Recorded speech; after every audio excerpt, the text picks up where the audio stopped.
Hey Oliver, Hey Annie, how's it going? all good, all good. I'm excited to get started with this webinar. It's the end of the financial year here as well, so I think we've got lots to unpack here. A warm welcome to all of the guests who are watching us here as well. We'll start with maybe a quick round of introductions and then dive right in. So Oliver, let's begin with you. I'm Oliver Roost. I head up Truflation.com, which is a economic and financial data availability on the DeFi network.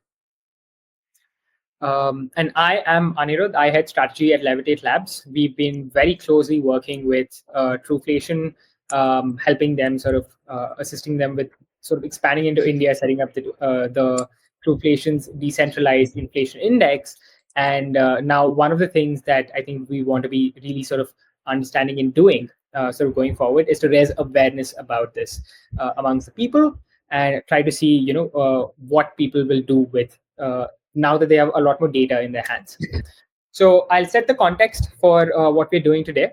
In this webinar, we are going to go over the history of the Indian CPI, how it's been set up, what is the methodology that goes into it, and also go over a very brief overview of India's current inflation rates and what we can expect going forward in this financial year as well. So probably we can start with that, Oliver. What do you think? How is it that the India's consumer price index is set up, and how do you think that contrasts against probably the CPIs or some of the other countries that Truflation also supports? Yeah, so let me start off with how Truflation is set up. Truflation is set up by leveraging a more modern approach to tracking financial data, including inflationary measurements. The way we calculate inflation, what we look to do at a high level is we have four main attributes that I think makes our data set unique and different. The first one is the volume of data that we're dealing with.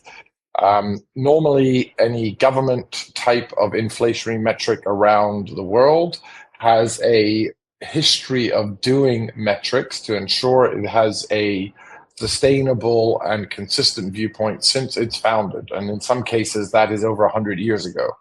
And the methodology that's been adopted has not changed. Now, other markets, it's a bit different. India is also different. But generally, the inflationary metrics are updated. The most historic inflationary metric we know existed in the US, which started in 1929, and it was a price checking methodology. And so that idea and that approach hasn't changed since inception. Yes, they've updated it, they've created different metrics, but in essence, it's still the same. What Truflation does is rather than taking a basket of items of, let's say, 10,000 items or 20,000 items, we take a basket of items that represents, in the case of India, it's up in the 8 million mark. In the case of the US, it's over 18 million. And in other markets, it's different numbers, which just gives you an idea of the volume of data that we're dealing with. So that's the first thing. It's the volume of data that we deal with. The second thing that we want to see is the number of partners that we deal with. So we want to make sure that we don't rely on only one data source for each of our indexes that we release. We want to have a minimum of 3 indexes that we release, 3 data sources for each index that we release. It allows for more, it takes into account the different methodologies, different approaches, and it gives us more representation rather than depending on one bias of one methodology. The third thing is we also believe that we need to update far more frequently. So we look to update the systems on a daily basis, taking into account a variety of the data sources that we operate on. And then I think finally, the fourth factor that makes us unique is the way in which it's being used and the way it's be able to be predictive of the marketplace and to be able to highlight where future trends are going in inflation. Got it. So then so it's what I really find interesting, Oliver, is the way that you bring up that there's a couple of things which also strike out is Truflation updates it a lot more quicker when compared to the traditional CPI by any of the governments. And this, I understand, is true not just in India, but across the world. Like wherever Truflation has built its index, you do it on a daily basis. as opposed to say every month or every quarter, right? Is there a reason why it is important for us to be able to calculate this on a day-to-day basis? Does it provide any advantages? Can you tell us a little bit more about that? Yeah, I mean, certainly it's important, right? Inflation is one of the key metrics that that dictates how an economy is performing and what the impact that could have on things like consumer spending, right? The higher the cost of goods and service and the continued higher cost of goods and services is most likely to have a negative impact on consumer spending. And therefore, what does that impact then on GDP outlook? So yes, it is a critical factor from an economic data point of view. Second of all, I think it's important for us to update this index daily because we want to get as far ahead as we possibly can to know and to be a signal of what's going to happen in the future. And to rely on in the case, for example, in the case of the US, we're having an average of 45-day lag versus the BLS. So that means we're 45 days ahead of where the BLS is reporting, the Bureau of Labor and Statistics. And that is actually really useful information to have because then you can trade on that. You can also operate on that. Not that I want to give any financial advice out, but that has a very good leading indicator of where the market is going, which is critical to understand how the economy is performing. So, and Oliver, if I'm not wrong, you also sort of predicted the US inflation rate on consistently month on month with the official numbers, correct? How many months has it been? How many months has it been? We've got now, yes, we convert the data that we have, we convert it to match in the case of the US, the Bureau of Labor and Statistics. It's the equivalent version of India's MOSPI. And they have a different categorization than we do. So we have to match our data to their categorization. And then we delay certain categories based on the behaviors. So for example, housing, we're 9 months ahead of the BLS, so then we have to delay our data to make it more in line with their behaviors, and then we add their weighting. Once we've done all that, we are able to predict already what the current month's index is going to be, which in the US is released generally around the 13th or 14th of every month. And we're able then already to predict what that number is going to be by the 26th, 27th, 28th of the month. So we're already, that's how far ahead we are. So with all that, we have predicted the US BLS number now for, I think it's 9 or 10 out of the 12 months. So we've been spot on every time. And we got that number already. Not only are we spot on, but we're getting that number already by, the end of the current month. So if you're looking at the predictions for February, we already knew by the 26th of February what the number for February was going to be. So it's the advantage of speed and then also the accuracy. Right. So then I think this is essentially a reflection on how well-structured the Truflation's methodology is when it comes to each of its indices, right? In terms of measuring the inflation rate. Am I correct to assume that it's the methodology that dictates how accurately you're able to sort of predict this? Yeah, it's the methodology that we have, and our methodology is different to how MOSPI does it or how BLS does it, or in the UK, how the Office of National Statistics does it. But it's not necessary. It's that element. Yes, our methodology is a bit more comprehensive, but then we match it back into their numbers. And it's that matching ability back into their approach, which requires a lot of modeling in terms of knowing which category do you weight backward, do you delay, how much do you delay it by, and which aspects of it does it have. So in the case of the US, just to give everyone an example, in the case of the US, they measure housing in terms of rented housing, and they replicate the rented housing on top of the owned housing. So they create what they call an owner's equivalent rent. And so if you own your property, they then say, okay, that owner's rent is equivalent to someone who's paying rent at an apartment, but now because you're living in this area, it's this big, therefore the owner's equivalent rent is a multiplication of that rent the actual person is paying.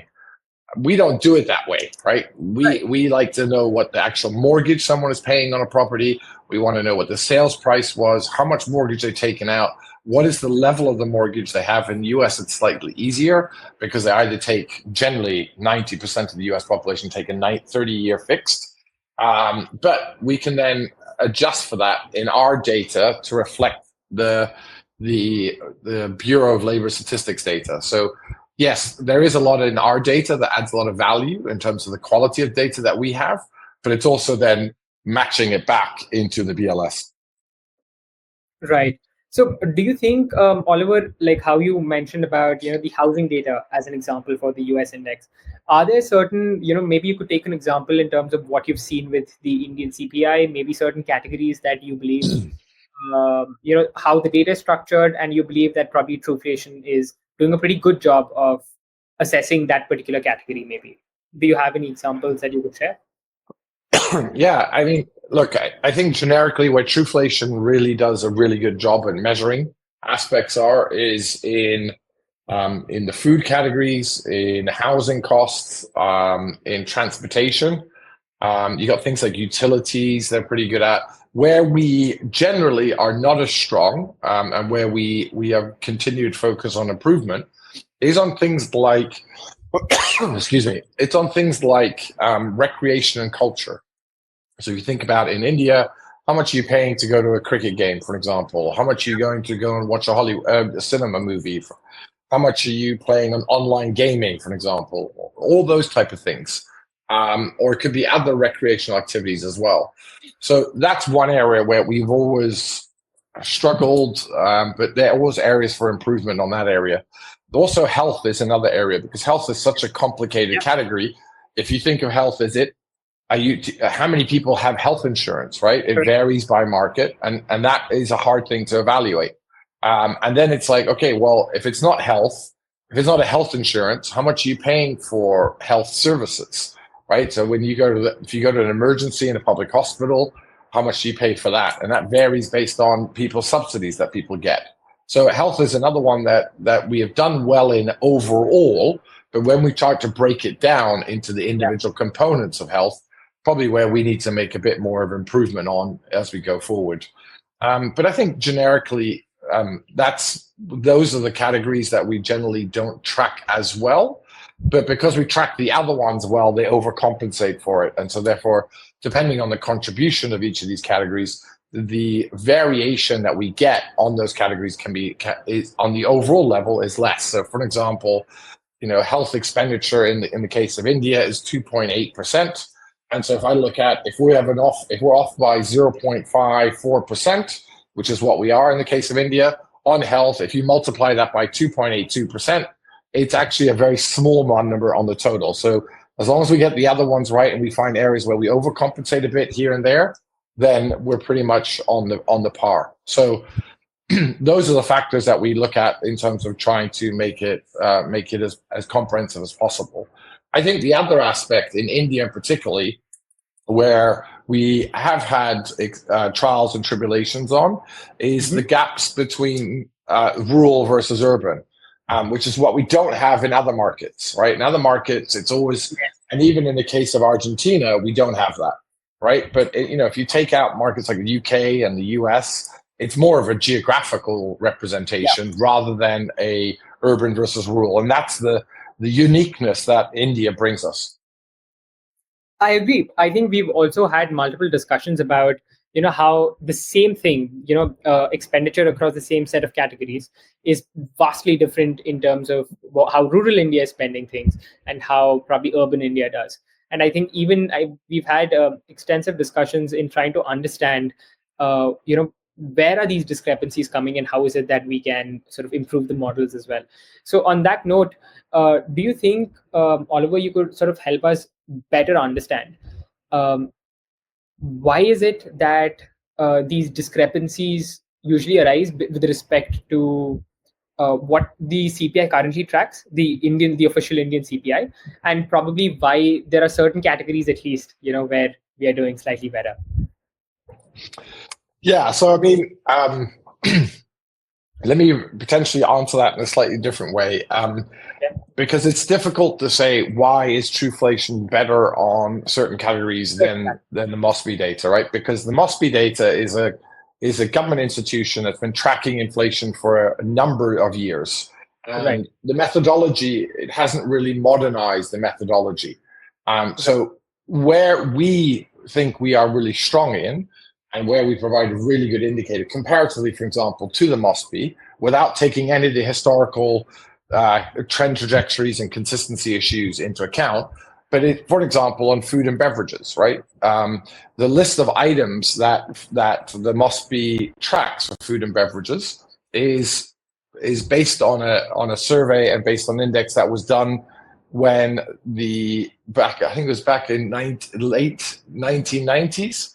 And our purchasing behaviors and what categories we buy and what is available to both urban and rural customers has dramatically changed in 20 years. So if you think in 20-year time, we're still tracking the same items that were very rural, economic focused categories in the food and beverage categories. We don't consume that way anymore based on that as a nation back 20 years ago. So that's the advantage of the way we do things. I think the other advantage is with the volume of data that we're dealing with, we don't have to worry about substitution, right? So if you think about it, if prices go up and you say, okay, well, actually, you know what? I don't want to buy this item because in the same category, I don't want to buy, this brand of rice. I want to degrade and I'm going to buy a lower cost version of rice, for example. And you might then say, okay. Now the BLS or the MOSPI or other government institutions don't adapt for that. And therefore you're losing out what the actual price is that a consumer pays. So it is a correct way of collecting price by doing a price check and saying, okay, this brand of this product X, this size. So let's say, I'm going to make things very simplistically, and I apologize, this is very international, but say, okay, how much does a can of Coke 330 ml cost? And I go back into the store a month later and I check exactly that same item. Now, the reality is someone might say, okay, I'm not buying Coke anymore. I'm going to buy a local brand, a version of Coke, right? And therefore the price point they pay is lower. Or they might say, okay, actually, I don't want to buy a 1.5 liter. I'm dropping now down to only a can of Coke, for example. You can do the same thing on beer, on any other category. So what then governments like the MOSPI does and other governments around the world is they create a substitution effect, right? And they try and model out what the substitution is. The problem is if price inflation goes up at such a pace, how do you model out what the valuation changes are in substitution? You're just so far back in that modeling that you lose track. And so that in those type of categories where there's high substitution, which is a lot of categories, you go into food and beverages, transportation, alcohol, tobacco less so, but alcohol, apparel, communications. Right, you look at the growth in communications in India and the impact it's had on the price of internet access across the country. That has massive impacts and changes. So that's why we believe that the way we track it is probably the most accurate way that we can do it today. And I understand that one of the trademarks of this is how quickly you're able to adapt to these changes, the ones that you mentioned, correct? Yeah, correct. Because we're dealing with each data partner that we deal with has got, X number of data reference points on goods and services. We're talking in the hundreds and the hundreds of thousands, right? I think the smallest data partner that we deal with deals with, I think, about 300,000 prices of goods and services in India. The biggest one is dealing with 5 million. On a daily basis. So that gives you an idea of the volume. And so therefore, with that volume of data, we're then able to adjust very quickly on what the impact is of how people are substituting and therefore can reflect that. I think the other impact to think about, at least in our case, is how often do we update the importance of each of the categories? So for example, you look at how important is food and beverages to the entire country. So you have to think about this yes, you could say in rural areas it's higher, in urban areas it's lower, in the key cities it's higher, it's lower or higher. It does vary across the country. But as a nation, you think, okay, well, how important is food and beverages to my basket? So if I have $100 on an annual basis, how much do I spend on food and beverages? Well, in the case of India, I'm spending 16% of that on food and beverages. And that number also changes rapidly as price changes, as inflation goes up or down, that changes. And so you need to adapt that weighting on a much more fluid basis rather than waiting for an annualized basis. So what Truflation does to do that is we have a number of data sources that we use, but one of the big data sources that we use as an input is our own inflation calculator, the Truflation personalized inflation calculator, where we have more than 50,000 inputs on a monthly basis. And then we use that to also adapt the contribution of each of the categories to then reflect a more modern and a more real-time output. So you're saying, Oliver, that in terms of the way that you collect data, you have two ways primarily. One is where you collaborate with data partners, but also on like a monthly basis, you are directly sourcing data from people who are calculating the personal inflation using the calculator you just mentioned. So the way that, we've got one which is coming from more institutionalized sources. We have also real-time data that's being fed in by real people. And therefore, this, I think, is one of those key points which adds to the strength of Truflation's data itself and the way that Truflation predicts inflation going forward as well. Correct? That's my takeaway here. Understood. So I think since you brought this up, I think I want to circle back to how Truflation works with businesses itself. So going forward, how do you think Truflation could be working potentially with different institutions within India to empower them with better data to make better decisions? And second is, who are these sorts of people? How do you think they can potentially be benefiting and at large the entire Indian ecosystem? Yeah, so look, it depends on what industry you're in, right? And what areas that you're focused on, right? So our client base on Truflation varies enormously. It varies everything from a family office to a hedge fund to a macro investor, all the way down to a retail investor that's looking to understand what market trends, all the way down to the DeFi world who want to create real world assets and then inflationary protect those real world assets and then create a product off that. So the range of client base that we have is both in the traditional finance world as well as in the DeFi world. And then within each of those sectors, you can have developers, you can have institutional investors, you can have traditional investors. It's a pretty broad spectrum. But I would say the bulk of our client base is in the TradFi world, but increasingly more and more now, we're getting more and more clients using our products, and they've been testing it for a large period of time. And the growth trajectory that we have seen is now coming in the DeFi world, where the real world assets and the evolution of real world assets is changing the way to use economic data and creating brand new products with that data.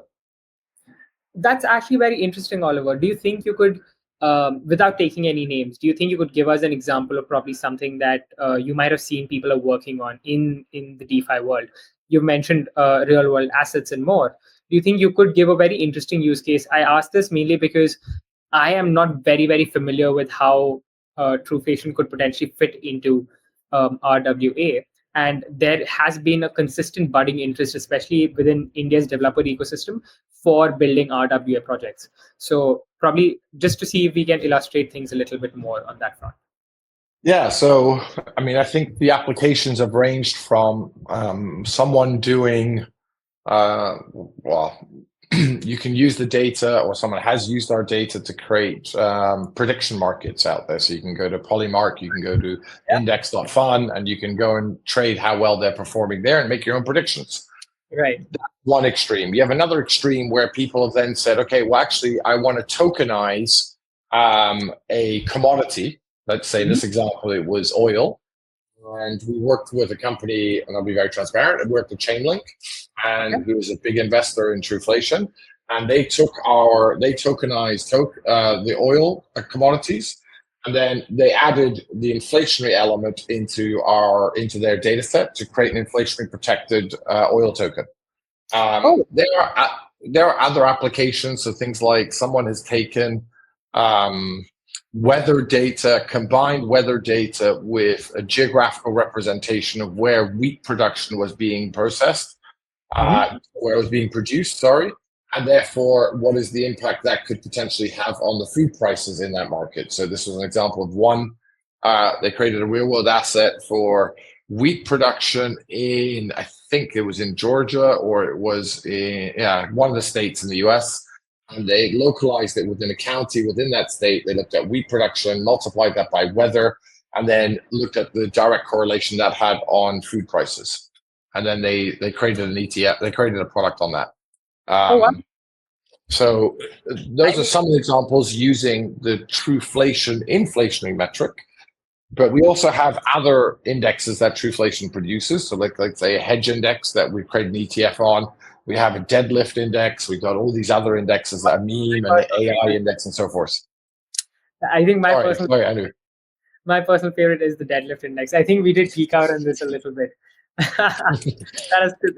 I think there was also a very famous indie builder. I think that it was Levels.io who had also tweeted about it a couple of months ago, right? About how the deadlift index has consistently outperformed the S&P 500 by a very significant margin. So what you're saying is that using Truflation, potentially folks could be building out very, very cool, very, very creative indices as well, like the deadlift index.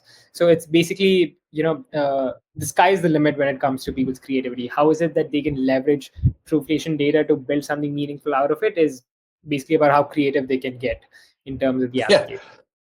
Yeah, so it's Peter Levels we worked with to create. He was the brainchild behind the deadlift index, and his philosophy, and it has been technically proven, not only in the index itself, but also in health reports, is that if you look at companies and individuals, and this is how far he went, but if you look at companies of CEOs of individuals who are doing physical fitness, and not only physical fitness, but actually weights, right? And not doing cardio, but physically going to the gym to lift weights, you'll see a stronger performance in the companies. And so I guess he creatively came up with ideas like, well, how do I know if the CEOs of these companies are actually going to the gym?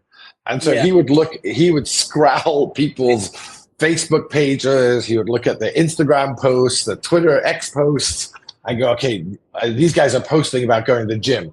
So these guys are hardcore weightlifters. So I'll take these guys. And we created an index with him. And now the index consists of 10 companies and people trade on that. So it's pretty cool. Yeah. I mean, who would have thought that to take something as simple as the fact that somebody goes to the gym and try to see if you can make real value out of it. So there's people actually making real money based on, a bunch of numbers, a way to model it, and just having, identifying the right set of parameters that probably they should be crunching these numbers through. So I think that is super cool. That is something I feel, I'm really looking forward to see how Indian developers could sort of pick up on things like these. Could they be coming out with more such really creative, really cool indices, products that they could be building on top of Truth, right? And I think on the more serious side, as you said, on the institutional side, we have funds, we have banks, we have hedge funds, you've got retail investors to established investors, and all sorts of trading firms who I think would sort of very immensely benefit from Truflation's data and its offering. Fantastic. So I think this actually brings me to another related question is, what do you think is, given the current state of affairs, where let's say there's a country that doesn't have Truflation's index, which has gone live, or we could just talk about, or just for a little bit of fun, we could talk about India pre-Truflation and post-Truflation, which is post-December, right? How do you think people, the businesses in the pre-Truflation era of India were like? And how do you think they could potentially be benefiting? And just give out a few examples. Just for I'm just playing around here at this point. No, but it's a good question. I mean, I think for us, we look for three things to launch in any new market, right? We look at the the liquidity in the market. That's obviously a very important factor. We look at the fact that how is inflation being measured in the market and how can it be improved? So, in the case of India, it was a monthly tracking tool, very similar to how it's done traditionally in other markets. The frequency was monthly. The number of items that were, the basket of goods and services they were tracking was significantly lower. Therefore, when those market parameters start to come into play, the single, that tells us, okay, that's an interesting market. Okay, we could open there. Now, to be very clear, yes, that's good to have and good to know for our own sake, but we would not be able to launch a market without a great partner. In the case of India, is obviously yourselves at Levitate. We couldn't do it without you guys, right? And that is critical for us. In certain markets, we know the market well enough, we know how to operate, but in other markets, we don't. And so we need to partner with someone who really understands the market and really understands the ecosystem. And so having a partner as good as Levitate is pretty rare in the world that we live in. And if we are unable to find a partner like that, we are most likely not to launch in the market because it doesn't allow us to create a metric. So those are the conditions in which we operate under.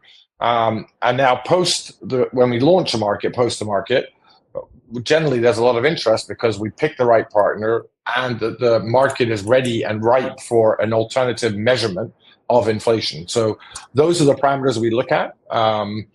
We've launched now 4 markets. We're about to launch, we're going into a 5th market into Brazil.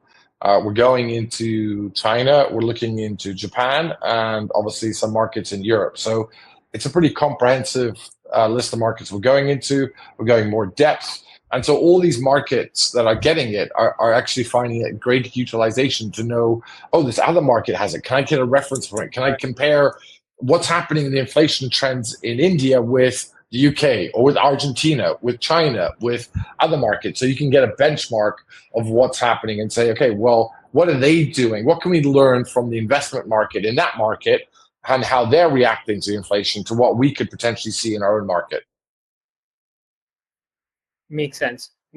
So I think it's super exciting actually that you're, I think, and this is all these markets. What sort of a timeline are you sort of planning it out? Is it all in this particular year? Because that's pretty ambitious. No, I think we get it all this year. I think, well, I can wish and dream, but in reality, most likely to be, honestly, I think we'll probably get Brazil up and running by the summer, by like June time. And then, maybe we get one more market in before the end of the year.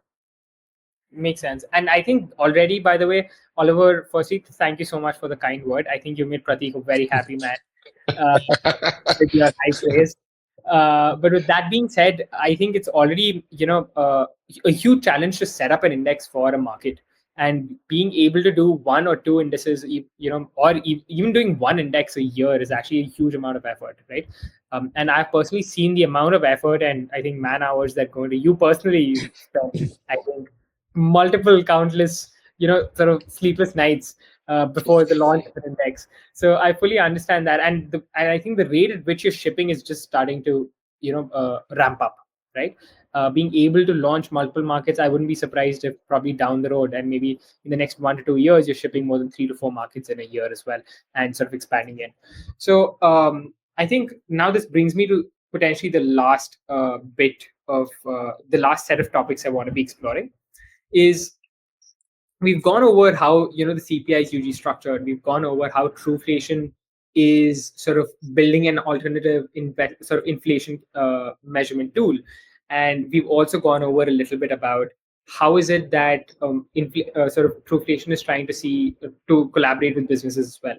So specifically for the Indian ecosystem, do you have any thoughts on the year that has gone by, the financial year 24-25? And do you think you have any thoughts on things you're excited to see in terms of this upcoming year? Any thoughts in terms of what you've been seeing, what the numbers have been telling you? Yeah, so it's going to be an exciting year. I think a number of data sets, a number of market conditions we have seen on average that the India inflation has certainly, on an aggregated basis, been increasing by more than 25% since January. So that means 25% of what you are paying, you've lost income of 25% or purchasing power of 25% in 4 years. So, but now we're coming into 2025, into the new fiscal year. You then say, okay, what's the trend trajectory that we're looking at versus where we were a year ago? And I think what we're starting to see, likewise in the US and likewise in other markets like the UK, is inflationary pressures will start to cool a bit. But I don't think that's over. Right? Anyone who tells me that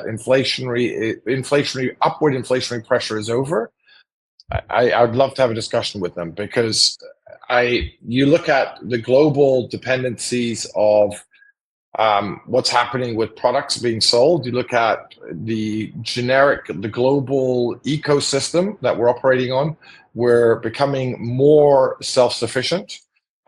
This notion of globalization that built economic growth over the last 20 years is going to be scaling back a bit. Maybe it won't go away, but it won't be at the same impact it's had in the last 20 years. Couple that with then other factors like, well, there's wars going on, there's conflict happening, there's financial, or there's climate change happening, and that all has impact on the pressure and the cost of goods and services, right? Be it supply and demand issues. Couple that with the price of oil and where that's going. You're just seeing a lot of upward pressures on goods. Take out what the U.S. is doing with regards to the tariffs, but that even in the U.K. and Argentina, I think Argentina is about the only market that we think will be a bit more under control. But the other markets, they really are looking at trying to drive inflation down, but it's actually having a consequential impact. I think the final impact for me is going to be, which of course every market around the world keeps a very close eye on, is what the US Federal Reserve is going to be doing. And interest rates are still holding steady. And if the question is, when does that come down? And is it going to come down too late? Right? And then what happens on a global basis as a result of that? And if the interest rates do come down in the US, I think what you're going to start to see is a surge in spending again, because that means inflation is coming down. People feel more confident. The cost of their loans, the cost of servicing their debt all drops off. And that means, well, I got more cash in my pocket. What am I going to do with that? Save, of course, invest, of course, but you're also going to spend. Correct.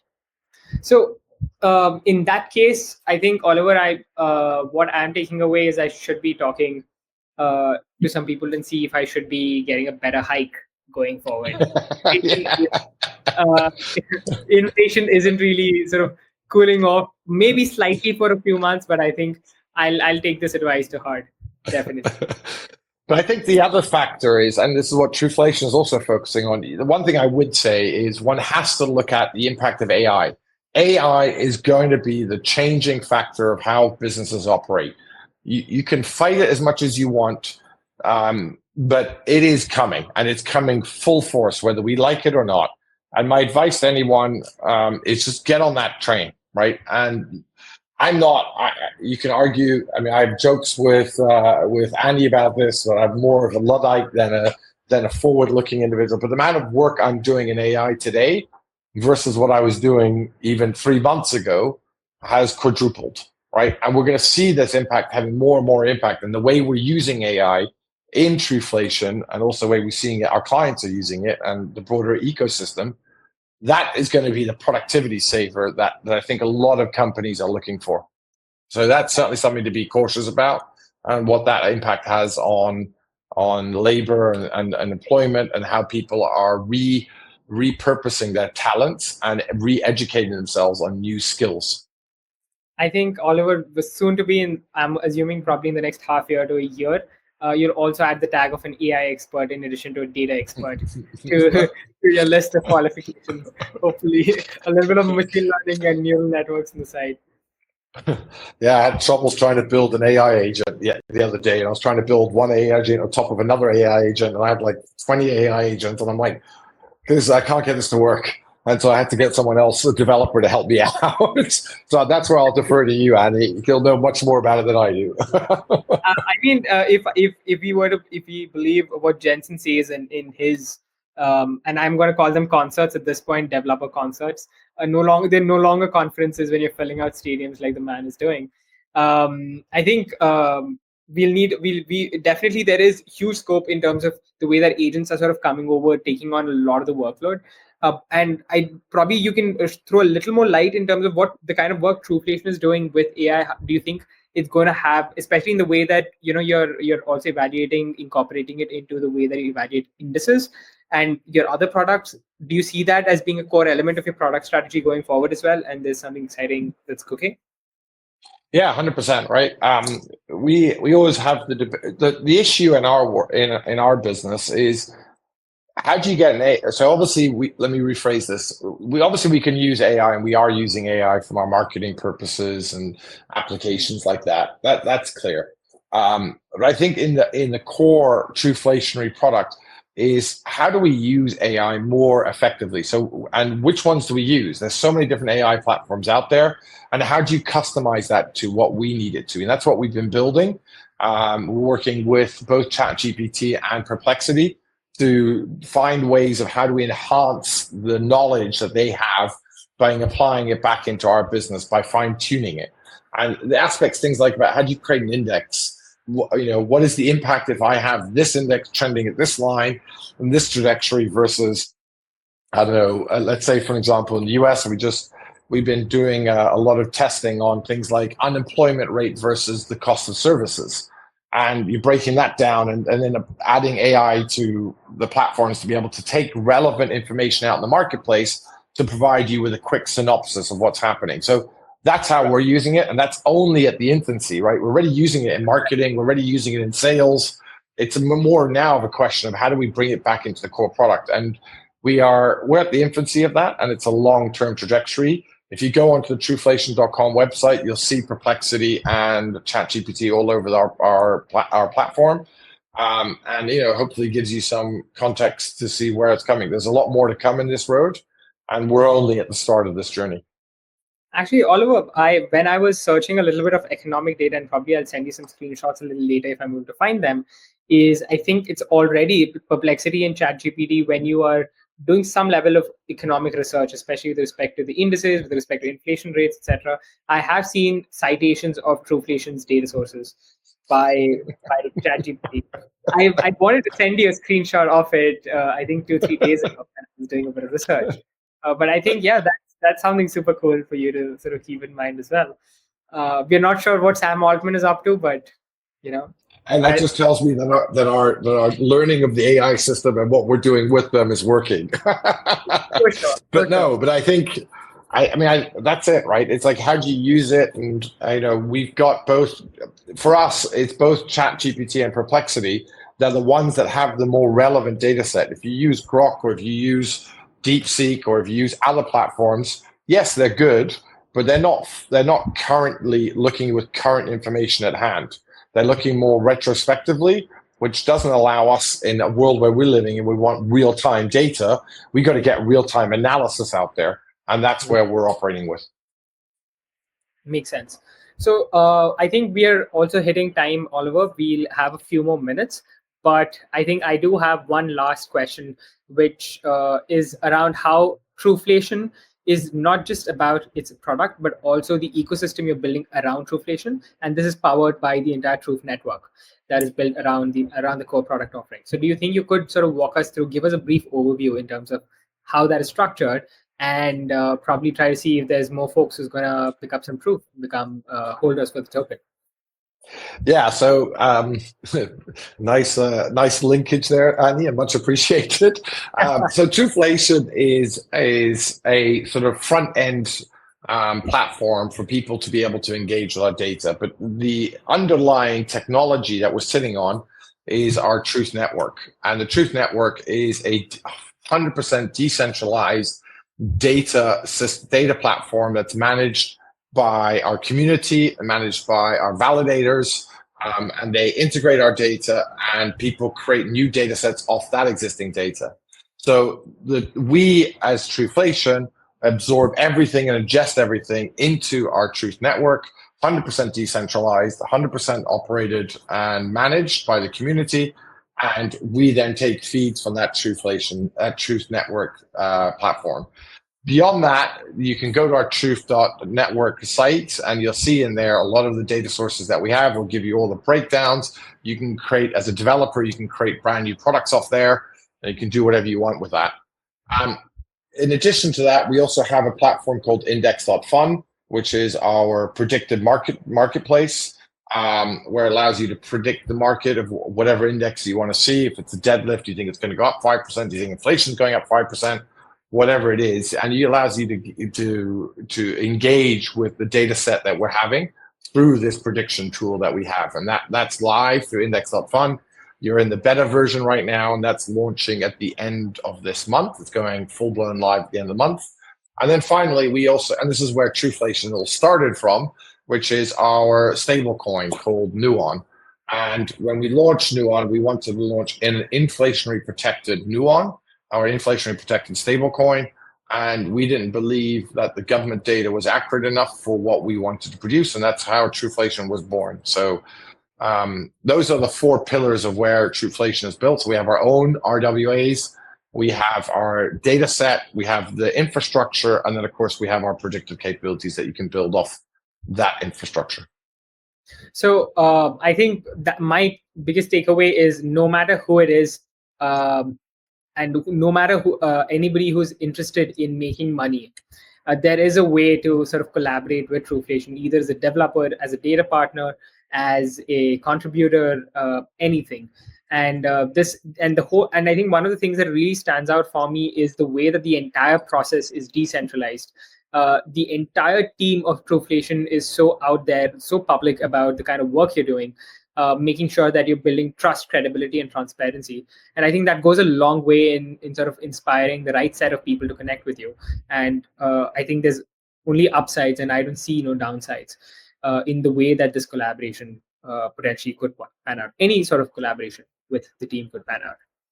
100%, right? And we work, as you mentioned, we work across those multiple different pillars. I think what is also unique is the utility of our token. If we look at all competitive sets that's out there, I mean, our product is far more transparent, far more advanced, far more developed, and we have a real applications of our data. We got full-blown buying customers on it. We're not a bubble. We're not an idea. We're not a concept. We are fully operational.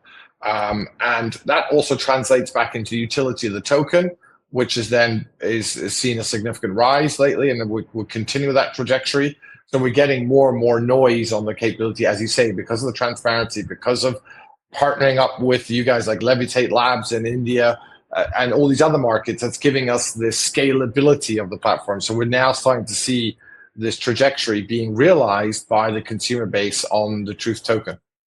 So if you're interested, please do have a look at it. Look at our website, truflation.com. It'll take you through all the different sites if you need to, or reach out to Annie or myself or anyone at Levitate Labs. You can find us on our Telegram chat. You can find us on our X accounts, or you can find us even on our website. And please do reach out if you want to know anything about Truflation, our capabilities, or even just generic knowledge on our token. I think we do, I know we do, because a part of it, we do a weekly podcast as well on YouTube. Follow us there as well, and you get a whole lot of information about how we're performing. Fantastic. I think on that note, we can wrap things up. Oliver, I think this was a fantastic session. Just to sort of quickly sum up the different things that we've discussed for the benefit of the audience, we went through, how the CPI is structured, not just in India, but also how it's structured outside. We've compared the indices across the world. We've gone a little bit over the kind of work that Truflation has been doing, the kind of work you've been doing with different governments in different geographies, and your future plans in terms of expanding into newer markets, and the kind of value it could potentially bring to your existing client base, be it in India and also abroad. Then the next part that we went over is, the entire Truflation ecosystem, how people have been building very cool products, the different ways in which they can be partnering with you. We've also gone across how developers, data partners, potential collaborators of all kinds, I think, are people that you're looking forward to work with, especially in the Indian market and over the next couple of months. And I think towards the end, we capped it off with a very brief overview of how the entire Truth network itself is structured, the way that people can participate in the governance, the way that people can hold the tokens and deliver while also driving value for the entire ecosystem. So I think that's about it for this particular session. Thank you so much, Oliver, for joining in. I think hopefully, in the next one, we can go a little more into the details of a couple of numbers that you're seeing. And I think we've got a whole set of webinars and a couple more online events, virtual events like these that are planned. So hopefully the rest of the audience is going to be joining us, and this is just going to keep growing over the next couple of weeks and probably the next set of months. Thank you so much. Yeah, thanks a lot to you, Annie, and to Levitate Labs for being such great partners and great friends as well. So thanks a lot. Absolutely.